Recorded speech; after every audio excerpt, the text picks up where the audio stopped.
Warning. Spoiler alert.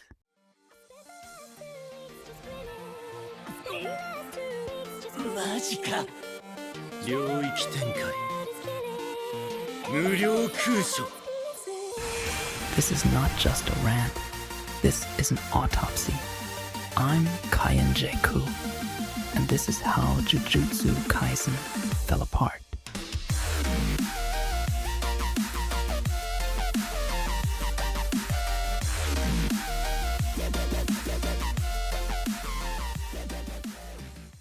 Jujutsu Kaisen was never just another shonen.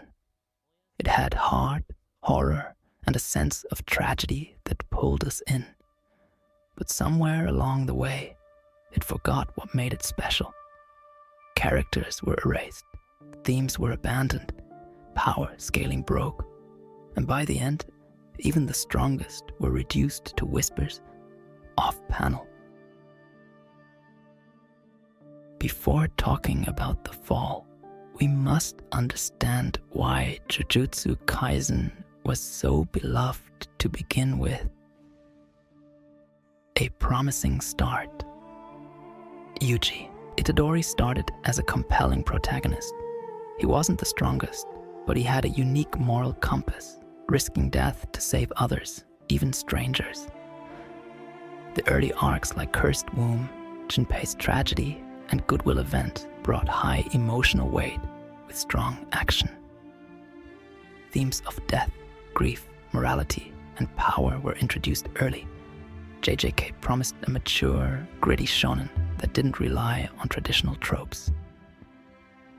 A complex but cool power system. The cursed energy system had promise. Domains, innate techniques, reverse cursed energy. It added complexity and strategy. Powers were tied to characters' trauma, emotions, or worldview, e.g. Nanami's salaryman routine, Gojo's overconfidence, Mahito's nihilism. Domains weren't just stronger attacks, they were conceptual spaces based on identity.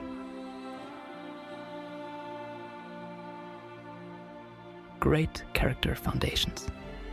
Characters like Gojo, Nanami, Nobara, Toji, and Geto, pre-merging, had charisma, ideologies, and tension.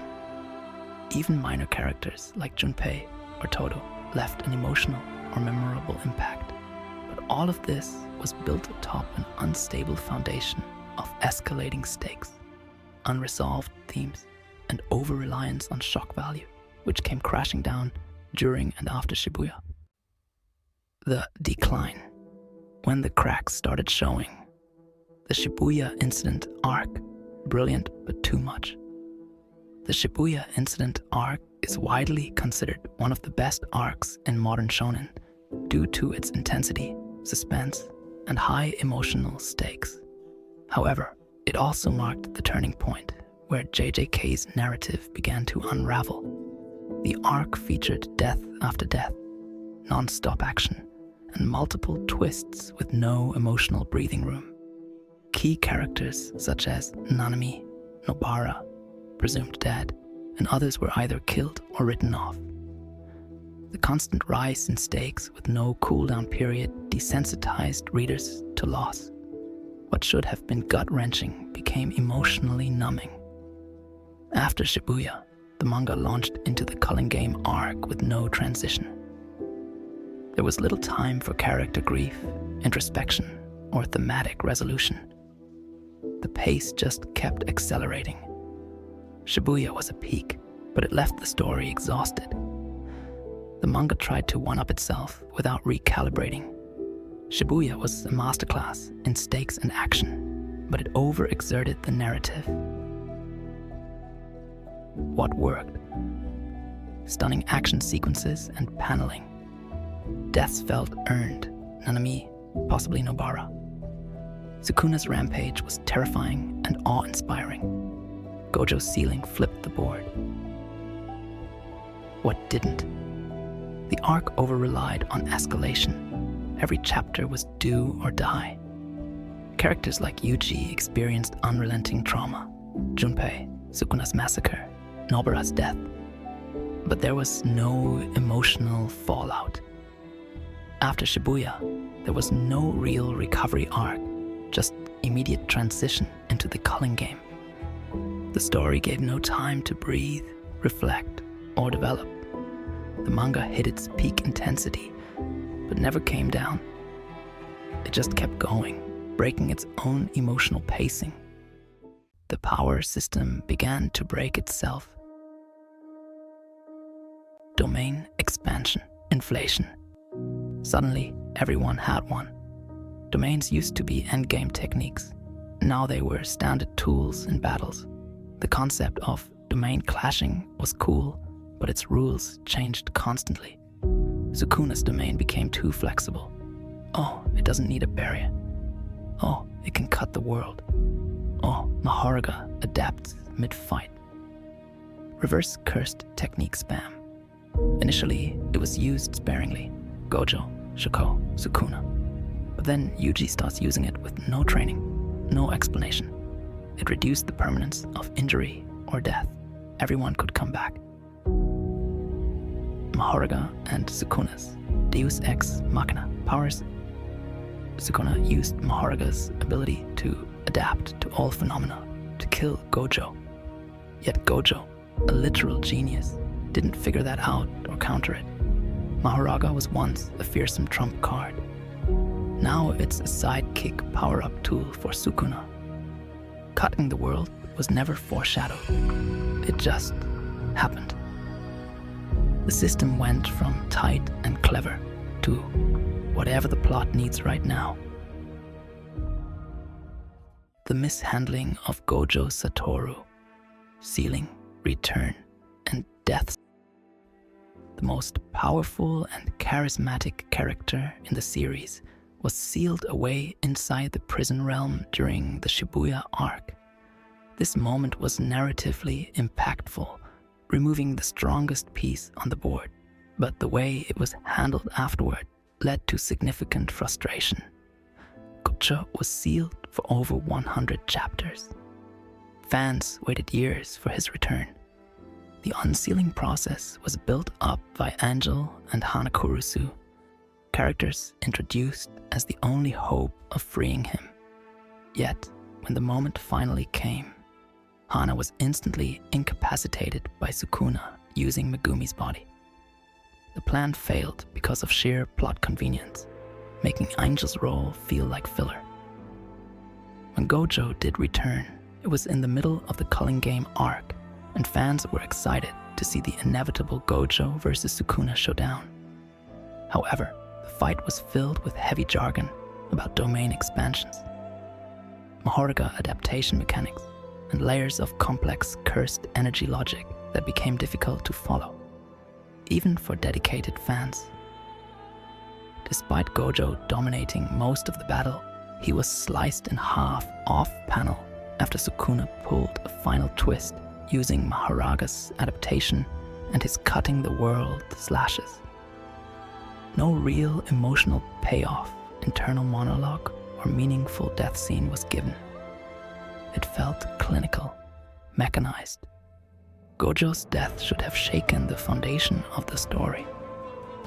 Instead, it left fans confused, bitter, and robbed of closure. Sukuna's overpowered writing and plot armor.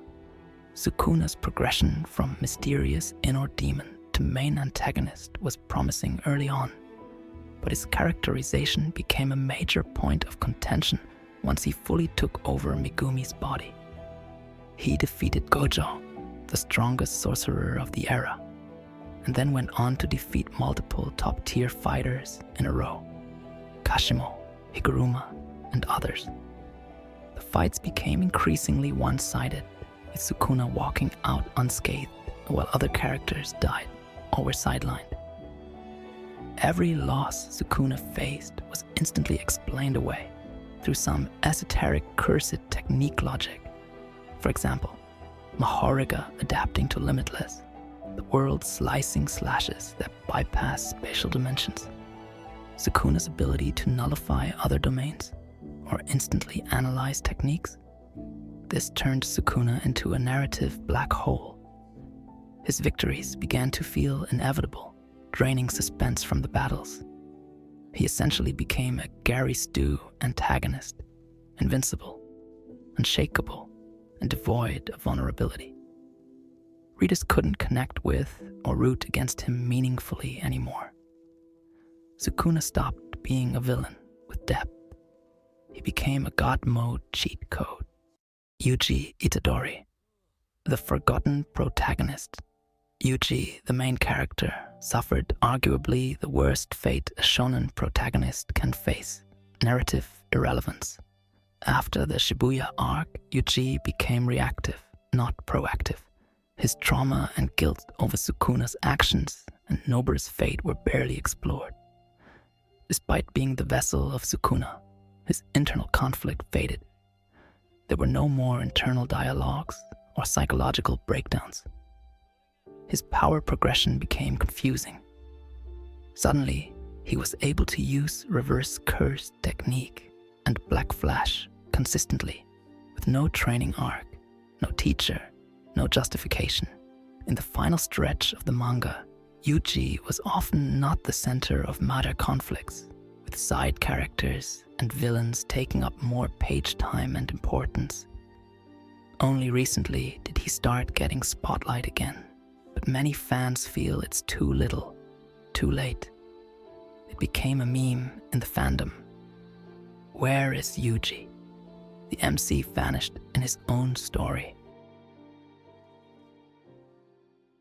The Culling Game Arc, unfocused and overstuffed. Overload of characters. The arc introduced Kinji Hakari, Uro, Ishigori, Takaba, Kurusu Hana, Charles Bernard, Kashimo, and many more, all in quick succession. Very few had development, backstory, or narrative impact. Many felt like filler mini-bosses or gag characters. Readers couldn't keep track of motivations or alliances. Overly complicated rules. The Culling Game had point systems, killing or transferring points, adding rules, colony travel mechanics. None of it truly mattered. It was pseudo-complexity, a backdrop for fights. Even within colonies, geography and stakes were unclear. Pacing issues. Fights dragged on for 5 to 10 chapters with little progression. Yuji became a background character for long stretches. Many battles, Hakari versus Kashimo, for example, were cool but disconnected from the main plot. The Culling Game tried to be the next big arc, but it collapsed under its own weight. It lacked narrative direction. This arc was supposed to be the next big event following Shibuya, but it was a narrative disaster for several reasons. Introduced dozens of new characters, most of whom were poorly developed and had no narrative payoff. The rules of the Culling Game were too convoluted, involving points, colonies, rule additions, etc. Battles often focused on side characters that readers had little investment in, dragging the pacing to a crawl. Many fans had trouble remembering who was fighting, why they were fighting, or what the stakes were. The arc became bloated and directionless. What was supposed to be a tournament with stakes turned into a chaotic info dump. Instead of tightening the story, it bloated it, diluting emotional weight and stakes, plot holes and narrative contrivances. JJK began as a tightly written story with clear internal logic, but as the power system evolved, it began to collapse under its own complexity. Notable plot holes and contradictions. Gojo's defeat. Gojo supposedly lost due to Mahoraga adapting to Limitless, allowing Sukuna to use a world-cutting slash. How did the strongest character, whose powers had been explored in depth, die from a slash that was never shown on panel? And how did Sukuna have the time to learn this while fighting Gojo one-on-one? How did Gojo, the most analytical sorcerer, not notice or counter this adaptation? Mahoraga's adaptation went from a gradual process to an instant fix-all. The cutting the world technique made no sense mechanically. What does it mean? How does Mahoraga adapt to spatial infinity? Why didn't Gojo teleport away using blue? Or use reversal red to push Sukuna out? Why let Mahoraga adapt at all? Fans waited years for this fight, and it ended in a summary page and a corpse. And his resurrection by Yuta was utter disaster. It made sure that Gojo couldn't keep the promise of burying his best friend's corpse, Suguru Geto. HANA Angel's role, introduced as the literal key to unsealing Gojo, carried the angel, a heavenly being, inside her. All of this built up to her being tricked by Sukuna, bitten, and tossed off a roof. The angel never returned. The light of extermination never mattered. Hana's trauma or recovery never addressed. Built up for 50+ chapters as the key to unsealing Gojo. Her technique, Jacob's Ladder, failed for a plot-convenient reason, and she was instantly discarded. She had a literal god inside her but played no part in the final battle. KENJAKU's death. KENJAKU was the manipulator of the Kamo clan, the one who implanted the cursed womb death paintings, the mastermind behind the entire Culling game and Gojo's sealing, the one who persuaded Yuji's dad and granddad to take his mother's body so they can have Yuji. And for what? What was the plan? And how did he die? In a joke battle with Takaba. KENJAKU, the mastermind behind centuries of plotting, was defeated in a comedy battle with Takaba. Off-screened by Yuta. No philosophical confrontation. No death speech. Just, he's dead now. Years of build-up ended in silence. An entire villain arc with no payoff. His death occurred off-screen, killed by Yuta. No final confrontation with Yuji or Gojo. Zero closure. Megumi's possession.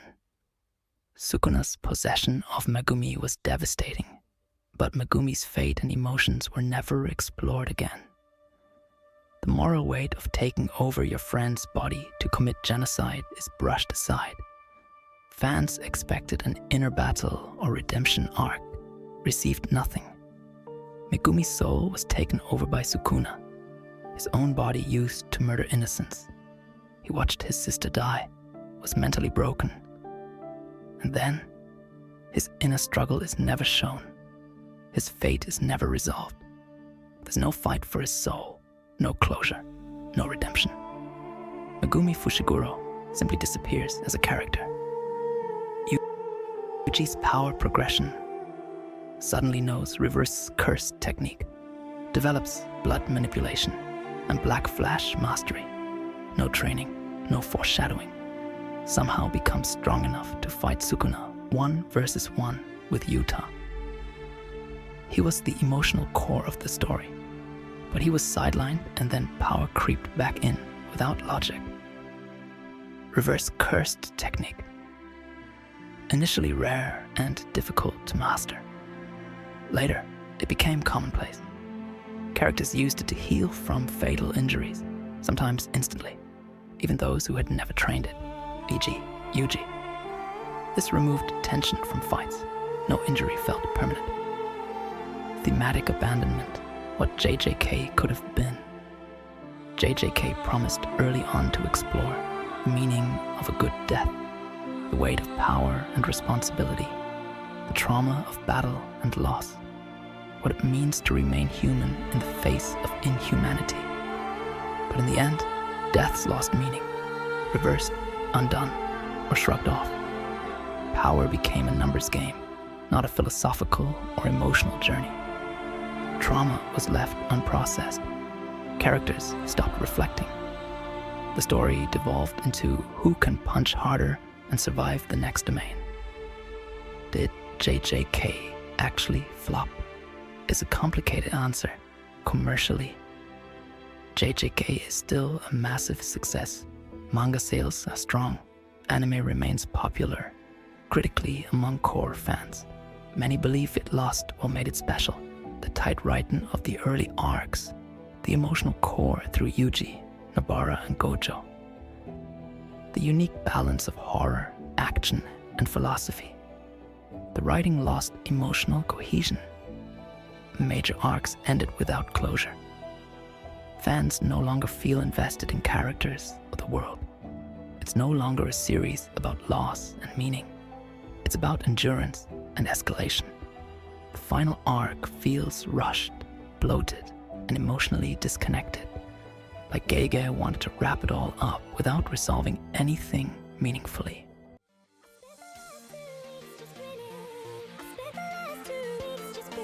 This was just the beginning. Next time, we're doing a full rewrite of the Culling Game Arc. Subscribe, hit the bell, and remember, if no one else says it, KENJAKU will.